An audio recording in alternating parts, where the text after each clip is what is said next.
more income, impact, and influence. The trifecta. Video is definitely a skill that you want to develop and master, and it can look like however you want it to do. There are some strategies and things that you put in place, but don't let what you see on other people's YouTube channels, they have like all the things, all the subscribers, don't let that stop you, because I want you to change your perspective of what it means to produce video and content. Hi everyone, welcome back to the series. I am Vernita. This is skill number 5, or video number 5 in the series of how to transform your frustrations into financial forward momentum. So like I already said, this is skill number 5, and we're talking about broadcasting, video, voice, showcasing. It's video, but I want to say showcasing and broadcasting, so it'll all make sense. If you are new to me, you can stay here and watch, but I do encourage you to go all the way back, watch the intro video where we talked about how spilling the tea can bring in wealth. That was the kickoff. And then we talked about skill set number 1. I'm not going to tell you, go back and watch it. Then it was 2, 3, 4. And then today we are on skill set number 5. All of these skills can be honed, developed, and mastered in isolation, and you can gain financial forward momentum. But then if you stay to the end of the series, I will invite you to a complimentary masterclass where I show you how all of these work together so that you can truly start building the wealth that you desire. All right, so if you're new, I have notes to make sure I stay on track and to make sure I provide you with all the value that I set out to provide for you in a short amount of time. So I don't want to hold you any longer. So we already know that video is you have to have some kind of video out there. Now, this isn't for everyone. This is if you want to start building, I'll just use the phrase more income, impact, and influence. The trifecta.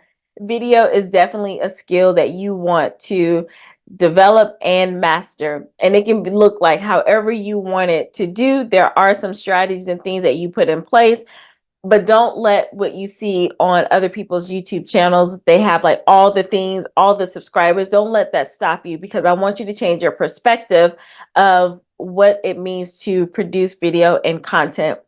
This was the perspective that helped for me. I'm going to go ahead and save you a lot of time right now. If you look at your video platform, whether it's YouTube or if you do Facebook, Instagram, wherever you want to start building a platform or audience, if you do it from a perspective of let me build up my content like this is my classroom, that'll help you unhinge from the outcome of why don't I have likes, comments, and subscribers and followers and things like that. If you start getting ready now, you want to make sure that people have something when you do get to that level, they'll have something to binge watch. I don't know about you, but have you ever come across somebody's page and they're like, oh my gosh, I really want to know more about them, or I like this content. And then they have like 2 videos, even though they may have like all of these subscribers, but they have 2 videos. And you're like, well, are you going to come back over here? They may be on another platform, but that kind of left you like, well, and then you may never go back. You don't want that to happen to you. So imagine if you have all of these things in place where you are providing value for people, and then they can constantly binge watch and get to know you even more. So think about it that way. See, I just helped you. I saved you. If that was a nugget and it was worth you watching this entire series just for that, comment that down below. So I just want to give you some backstory about me. I already told you that I was an educator. I was speaking already. I was out in front of people. So I have qualities of an introvert, but I can turn it on when I need to be. I was a cheerleader. I performed in college. I was on a dance team. I minored in dance. I did a lot of performance things, theater, acting, whatever. I did all of that stuff. But for some reason, when it came to video, I like tensed up and froze up. And I wanted to like be a YouTuber, like back in the day, 2011, I'll say, where I really wanted to like, hey, I want to be one of those people. And I had videos, but I kept them like private, or I kept them on my laptop or on my phone. I did not share them. And, at first I was doing like makeup, or I wanted to just share tips on what I was doing when I was teaching or in school or through, I just want to share things, but there was just something that was always blocking me. When my mother was sick, I wanted to share that process, but I did not. And so I look back, I make sure I don't have regrets, but I do know that all the things that I wanted to share, had I done it on the video platform, it could have helped somebody else. And I probably would have had a whole lot of subscribers and things like that. But it's not just about having the number. Back then, that was the thing, and people were generating a lot of income just from the subscribers and the watch time. But then as time went on and more people came on the platform, people had a lot of subscribers and they weren't making any money. I even know some YouTubers now who have huge platforms, and just from YouTube alone, they're like, we're not making the money like people think we are, but they have these other skills and systems in place to help them. So don't get into it just so, oh, I want the subscribers, I want the people, I want the numbers. Think of it as a way to help and serve people and showcase. And so I'm like, man, I could have had a large platform had I got over myself. But two, I just think about everything that I wanted to talk about, even makeup back then, because I was like really into it. It really could have helped someone, even through entertainment. It's not always about a struggle story. You can help people through entertainment and desire as well. So that's why I call this series Transforming Your Frustrations into Financial Forward Momentum. Anything that frustrates you, that you learn some lessons from, you can turn that around and help someone. Now, if you want to skip and you're trying to figure out which video to watch all of them, but really go back to skill number one. And I'll tell you where we talked about mindset, because that's the skill. Although I said these can be done in isolation, mindset is the one that has to be paired with each one of these skills. Because don't be like me. I had a lot to share. I wanted to be on the video platform, even though I would go out and be in front of all these people. Something about being on the camera and knowing that it would be permanent. Well, I mean, I could delete it, but it would be there. That was a mindset block. So I didn't start, I don't think I uploaded my first video, I think in 2019. So all those years later, then I finally did a video and then I stopped again. It's like, really, Brittany, to get it together.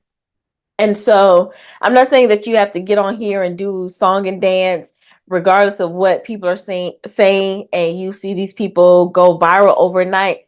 You stay in your lane. You do what you are required to do, but you do need to learn how to set up the platform, get on it, and do the things what you're supposed to do on the platform. And if you're not, then you may have a visibility issue, and that is part of mindset. But in case you're wondering why this is important, you don't have time to go, even though the world is back open, it still doesn't matter how many stages you get on, how many networking events you go to. You don't have the time for you to constantly meet people to get them to know you. It's not enough time in the day. And if you get on the video platform and you start broadcasting the message that you would do on stage, once you leave off the stage or out of the networking room or the event or whatever the case may be, it's over and done with. But when you're doing video content, people have something to come back to.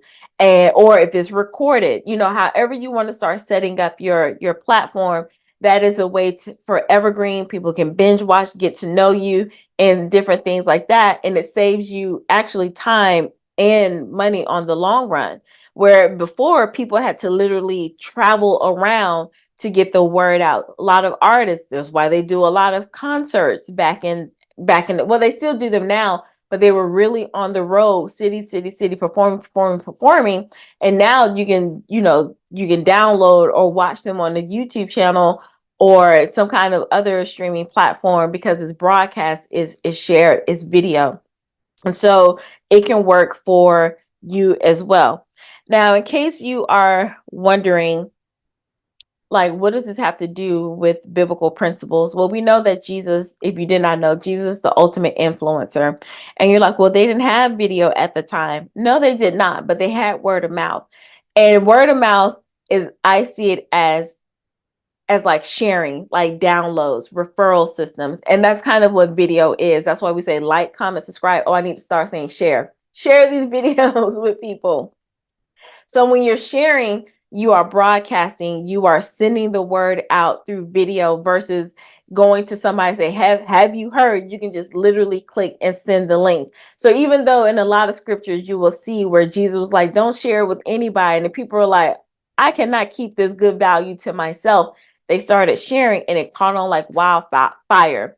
And so we know that Jesus is the most downloadable person ever, and he will continue to be. And he did it without social media or video, but the concept is still the same. When you provide enough value for people and change lives, whether they were struggling with something and now they're not, or they wanted something and you gave them something that they desire, they will share for you and become your referral system.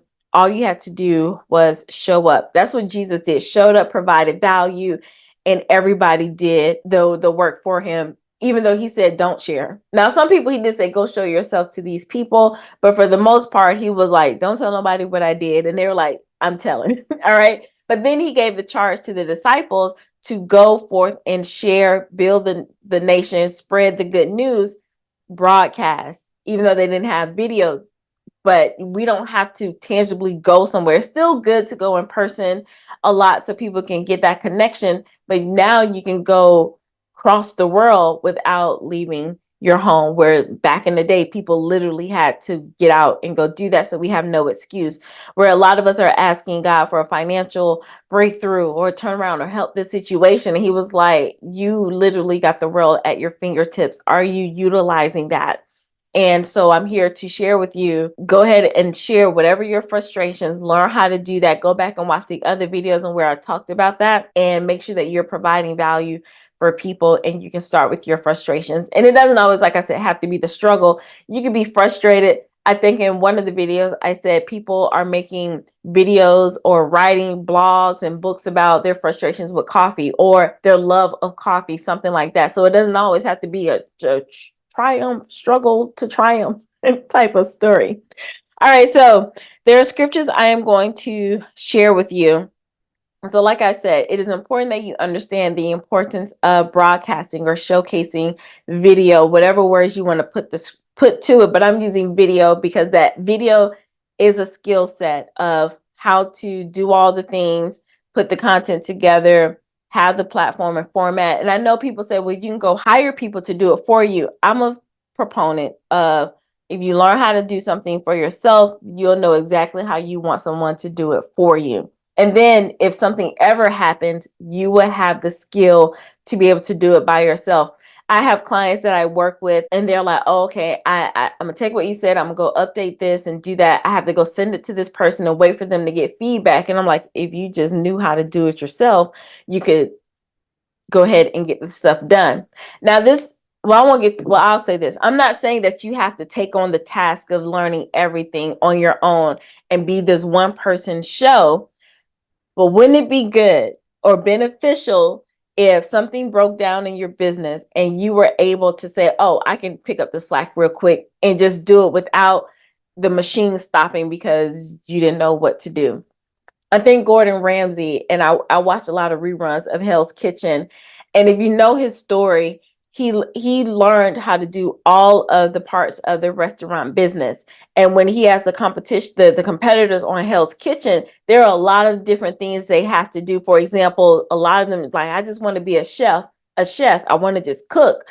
He tells them you need to go understand how the wait staff, what they have to deal with while they are picking up tickets and customers are ordering food to bring back to you into your kitchen. He has them to understand how delivery works, and they have to go out there and unload the truck so they can understand that just because you're a chef, food doesn't magically just show up in your kitchen.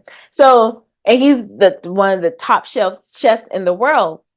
So why wouldn't you, if you want to be at a certain level, to understand how the different things work in your business? That was free. So I just saved somebody something. All right. So some scriptures I want to share with you. There are 6 of them, but I'm not going to share all of them with you because I want to make sure that we keep these short. And if you're interested, comment down below and let me know, like, yeah, I would like to see what scriptures you use that relate to certain skill sets for the entire series. And then you may have to come back because if enough people ask me for it, then I'll go ahead and create it. All right, so the first scripture I am going to read to show you that I am not making this stuff up. And that if you are a Christian, a believer in Christ, you're supposed to be doing this anyway. All right, so the first one I have to go back to, I'm going to read out of the NIV version. We're going to go to Isaiah chapter 58, verse 1, but I'm only going to do part A so you can understand what I mean. It says, shout it aloud, do not hold back, raise your voice like a trumpet. So, with that being said, that is a command, shout out loud. One is broadcasting. When you broadcast something, you shout it out loud and you're raising your voice.